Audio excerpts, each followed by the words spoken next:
Hello, I'm Alan Morinis. I'm the Dean and the founder of the Mussar Institute, and it's my pleasure to welcome you to week 5 of this Elul program.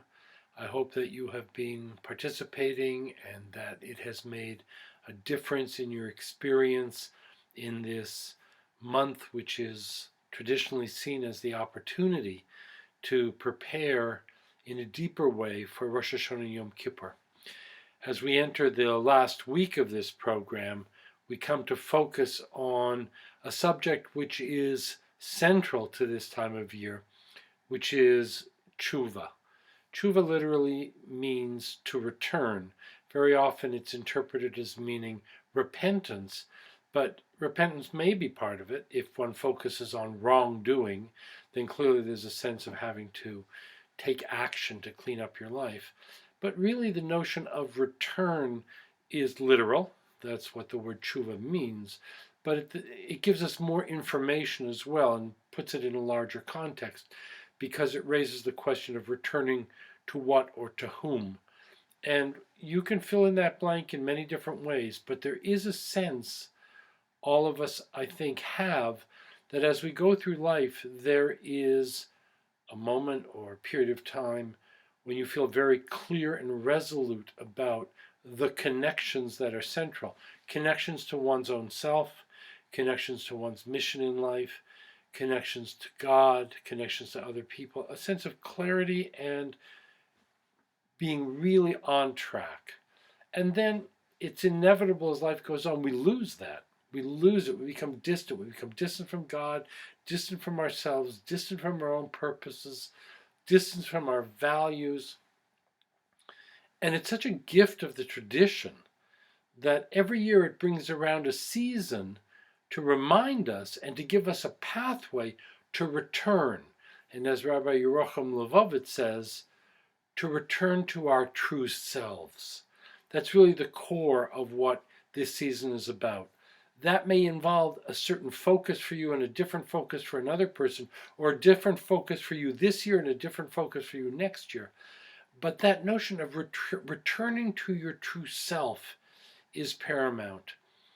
In the practices for this particular week, and that are classic for this season, we focus on the 4 steps that the tradition has laid out, at least since the time of Rambam in the 12th century, the 4 steps that are involved in the process of tshuva.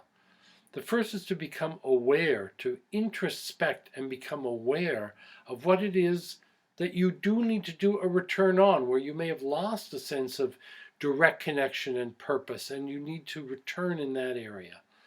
The second step is to experience regret, to allow the emotional feeling to well up of really regretting what you've done, recognizing that it was perhaps not the thing that was representative of your true and deepest and best self, and you don't deny it and you don't get involved in guilt and self-flagellation, but just a healthy dose of regret. I wish I had not done that. I feel it. It's not just an internal process, though, because the third step is about, sometimes it's called confession, vidui, but the idea is to express that feeling, to express what you've done, especially if the issue that you're grappling with is in regard to another person. It's very important not to try and do the whole process on your own. It makes a world of difference when you actually express to the other person, I've done this and I regret it. There are rules and many subtleties about doing that when it's not appropriate to do that and so on. But in terms of the general framework, that idea of expressing aloud that sense of regret really changes the power and the impact of the whole process of tshuva. And the final step is one of resolution, where you resolve, or I resolve, not to do that again. There's a sense of intentionality, a sense of will, a sense of capacity to choose our own behavior and to make decisions about what we will and will not do. And going forward, the rabbis point out, it doesn't work to say, I'm going to do wrong and I know it's wrong, and I'm choosing to do wrong, because I can always do tshuva later. That's not it. You really have to have a resolution to return to your true self and to focus there. So those will be the practices that we'll be doing, and you'll see as we go along, there is a focus and a direction towards doing small steps, things that are attainable.